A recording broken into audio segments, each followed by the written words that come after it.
Hello ಗೆಳೆಯರೇ, ನಮಸ್ತೆ. Welcome back our channel. ಸ್ನೇಹಿತರೆ, ಖುಷಿ ಅಂತ 29 ಇವರ ಏಜು.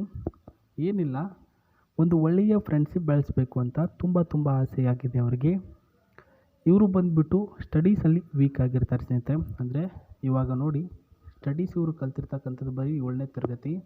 ಫ್ರೆಂಡ್ಶಿಪ್ಪು ಮತ್ತು ಬೆಸ್ಟ್ ಫ್ರೆಂಡು ಹೊರಗಿನ ಒಂದು ಒಳ್ಳೆಯ ಬಳಗ ಬೆಳೆಸ್ಕೋಬೇಕು ಅಂತಂದರೆ ಅದಕ್ಕೆ ಒಂದು ದಾರಿ ಅಂತಂದರೆ ಅದು ಕಾಲೇಜ್ ಮೆಟ್ಲಾಗಿರುತ್ತೆ. ಅದು ಇವರು ಕಾಲೇಜ್ಗೆ ಹೋಗಿಲ್ಲ, ಇನ್ನು ಫ್ರೆಂಡ್ಶಿಪ್ ಯಾರು ಬೆಳೆಸ್ತಾರೆ ಹೇಳಿ. ಸೊ ನಮ್ಮ ಮೂಲಕ ಒಳ್ಳೆಯ ಫ್ರೆಂಡ್ಶಿಪ್ ಬೆಳೆಸೋದಕ್ಕೆ ಒಳ್ಳೆಯ ಹುಡುಕಿ ಕೊಡಿ.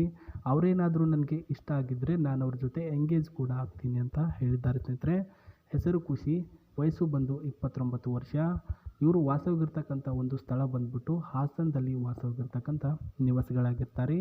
ಸೊ ನಮ್ಮ ಒಂದು ಆಶ್ರಯದಲ್ಲಿ ಬೆಳೆದು ಬಂದಿರತಕ್ಕಂಥ ಖುಷಿ ಅವರು ಪ್ರಸ್ತುತ ಒಳ್ಳೆಯ ಒಬ್ಬ ಹುಡುಗ ಬೇಕು ಅಂತ ಹೇಳಿದ್ದಾರೆ ಸ್ನೇಹಿತರೆ. ಅಂತಂದರೆ ಇವರಿಗೆ ತಂದೆಯವರು ಇರಲ್ಲ ಸ್ನೇಹಿತರೆ. ಪ್ರಸ್ತುತ ಅವರು ಬಂದುಬಿಟ್ಟು ಇವರು 20 ವರ್ಷ ಏನಿರುತ್ತೆ ಆ ಒಂದು ಸಂದರ್ಭದಲ್ಲಿ ಸ್ವಲ್ಪ ಅನಾರೋಗ್ಯದ ಸಮಸ್ಯೆಯಿಂದ ಇವ್ರನ್ನ ಬಿಟ್ಟು ಹೋಗ್ತಾರೆ. ಈ ರೀತಿಯಾಗಿರ್ತಕ್ಕಂಥದ್ದು ಇವರು. ಫೋಟೋ ಕೂಡ ನೋಡ್ಕೊಳ್ಳಿ. ನಿಮಗೆ ಇವರು ಇಷ್ಟ ಆಗಿದ್ದರೆ ಮುಂದಿನ ಒಂದು ಪ್ರೊಸೀಜರ್ನ ನಾನು ಹೇಳ್ತಾ ಹೋಗ್ತೀನಿ. ಸೊ ಸ್ನೇಹಿತರೆ, ಏನಿಲ್ಲ, ಪ್ರಸ್ತುತ ಹುಡುಗ ಚೆನ್ನಾಗಿ ಅಂತಂದರೆ ಒಳ್ಳೆಯ ಸೆಟಲ್ಮೆಂಟ್ ಆಗಿರಬೇಕು, ಒಳ್ಳೆಯ ಒಂದು ಜಾಬ್ ಕೂಡ ಹೊಂದಿರಬೇಕು, ನೋಡೋದು ಕೂಡ ಸುಂದರವಾಗಿರಬೇಕು. ಆ್ಯಂಡ್ ವೆರಿ ಇಂಪಾರ್ಟೆಂಟ್ ಬಂದುಬಿಟ್ಟು ಅವರು ಯಾವುದೇ ರೀತಿಯಲ್ಲೂ ಕೂಡ ನೋಡಿದರೂ ಕೂಡ ಒಂಚೂರು ಕೂಡ ಕೆಟ್ಟ ಭಾವನೆ ಬರಬಾರ್ದು ಅಂತ ಹೇಳಿರ್ತಾರೆ. ಹೆಣ್ಮಕ್ಳು ಹುಡುಗರನ್ನ ಇಷ್ಟಪಡ್ತಾರೆ ಯಾವ ರೀತಿಯಲ್ಲಿ ಅಂತಂದರೆ, ಒಂದು ಒಳ್ಳೆಯ ಡ್ರೆಸ್ಸಿಂಗ್ನೆಸ್. ಆ್ಯಂಡ್ ಪಾಯಿಂಟ್ ನಂಬರ್ 2 ಬಂದುಬಿಟ್ಟು ನೀವು ಕೊಡ್ತಕ್ಕಂಥ ಗೌರವ, ಅದು ಹೆಣ್ಮಕ್ಳಿಗೆ ಆಗಿರಲಿ ಅಥವಾ ಹಿರಿಯರಿಗೆ ಆಗಿರಲಿ ಕಿರಿಯರಿಗೆ ಆಗಿರಲಿ, ಯಾವ ರೀತಿಯಲ್ಲಿ ಗೌರವ ಕೊಡ್ತೀರಾ, ಯಾವ ರೀತಿಯಲ್ಲಿ ಕೇರ್ಲೆಸ್ ಮಾಡ್ತೀರಾ, ಅದರ ಮೇಲೆ ಹುಡುಗಿಗೆ ಅಟ್ರಾಕ್ಟಿವ್ ಆಗಿ ಕಾಣ್ತೀರಾ ನೀವು. So just attract and then ಆವಾಗ ಏನಾಗುತ್ತೆ, ಅವರು ನಿಮ್ಮನ್ನು ಇಷ್ಟಪಡೋದಕ್ಕೆ ಸ್ಟಾರ್ಟ್ ಮಾಡ್ತಾರೆ.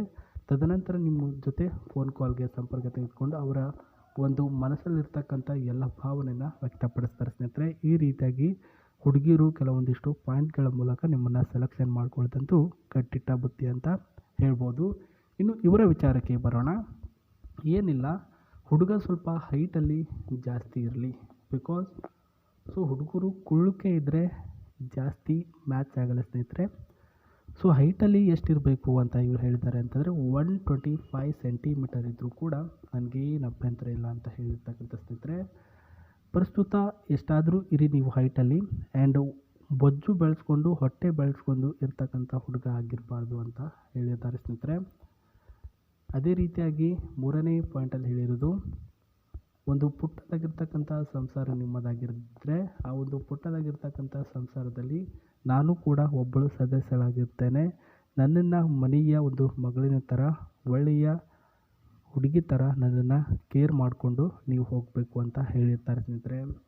ಪ್ರಸ್ತುತ ನಿಮ್ಮನ್ನು ಫ್ರೆಂಡ್ಶಿಪ್ ಕೂಡ ಮಾಡ್ಕೊಳ್ತಾರೆ. ನೀವೇನಾದರೂ ತುಂಬ ಇಷ್ಟ ಆದ್ರಿ ಅಂತ ಅಂದ್ಕೊಳ್ಳಿ, ನಿಮ್ಮ ಜೊತೆ ಎಂಗೇಜ್ ಆಗಿ ತದನಂತರ ಮ್ಯಾರೇಜ್ ಆಗೋದಕ್ಕೂ ಕೂಡ ಇವರು ಒಪ್ಪಿಗೆನ ನೀಡಿರ್ತಾರೆ ಅಂತ ಹೇಳಿದ್ದಾರೆ ಸ್ನೇಹಿತರೆ.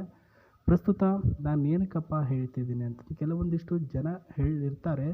ಅವ್ರಿಗೆ ತುಂಬ ಜನ ಫ್ರೆಂಡ್ಸು, ರಿಲೇಟಿವು ಆ ಕಡೆ ಈ ಕಡೆ ಅಂತ ಇರ್ತಾರೆ. ಬಟ್ ಇವರು ಕಾಲೇಜ್ ಮೆಟ್ಲೇ ಇರಲಿಲ್ಲ, ಹೊರಗಿನ ಸಂಪರ್ಕನೇ ಜಾಸ್ತಿ ಇಲ್ಲ ಇವ್ರಿಗೆ.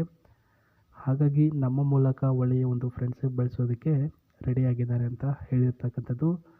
ನೋಡೋಣ, ಒಳ್ಳೆಯವ್ರು ಯಾರಾದರೂ ಇದ್ದರೆ ಇವ್ರನ್ನ ನೀವು ಡೈರೆಕ್ಟಾಗಿ ಕಾಂಟ್ಯಾಕ್ಟ್ ಮಾಡಿ. ಸೊ ಇನ್ನೊಂದು ಹೇಳಿರ್ತಕ್ಕಂಥದ್ದು ಏನಪ್ಪ ಅಂತಂದರೆ, 2 ಪಾಯಿಂಟ್ಗಳು ಹೇಳಿದ್ದಾರೆ ಸ್ನೇಹಿತರೆ. ಇವರು ಜಾಸ್ತಿ ನಿಮ್ಮ ಜೊತೆ ಫೋನ್ ಕಾಲಲ್ಲಿ ಮಾತಾಡೋಕ್ಕೆ ಇಷ್ಟಪಡ್ತಾರೆ ಅಂತ ಹೇಳಿದ್ದಾರೆ. ಫೋನ್ ಕಾಲ್ ಆಗಿರಲಿ, ವಿಡಿಯೋ ಕಾಲ್ ಆಗಿರಲಿ, ಸೊ ಚಾಟಿಂಗ್ ಆಗಿರಲಿ, ಈ ರೀತಿಯ ನನ್ನ ಜೊತೆ ಯಾವಾಗಲೂ ಕೂಡ ಮಾಡಬೇಕು ನೀವು.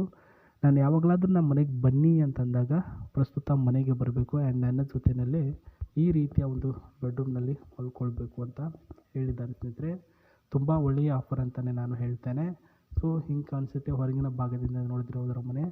ಇವರ ಮನೆಯಲ್ಲಿ ಇದ್ಕೊಂಡು ಅವರ ಜೊತೆಯಲ್ಲಿ ಕಾಲಹರಣ ಮಾಡಿಕೊಂಡು ಟೈಮ್ ಪಾಸ್ನ ಮಾಡುವಂತಹ ಹುಡುಗ ನೀವೇನಾದರೂ ಆಗಿದ್ದರೆ, ಸೊ ನಾನು ಇವ್ರ ಜೊತೆ ಇರ್ತೀನಿ ಅಂತ ತೀರ್ಮಾನ ಮಾಡುವಂಥವರಾಗಿದ್ದರೆ ಪ್ರಸ್ತುತ ಅವರ ಒಂದು ಜಿಮೇಲ್ ಐಡಿಗೆ ನಿಮ್ಮ ಡೀಟೇಲ್ಸ್ಗಳನ್ನು ಕಳಿಸುವ ಮುಖಾಂತರ ಸೊ ಅವರು ನಿಮಗೆ ಇಷ್ಟ ಆಗಿದ್ದಾರಾ ಇಲ್ವೋ ಅಂತ ತಿಳ್ಕೊಳ್ಳಿ ಅಂತ ಹೇಳ್ತಾ ಮತ್ತೆ ಸಿಗ್ತೀನಿ. ನಮಸ್ತೆ, ಬಾಯ್.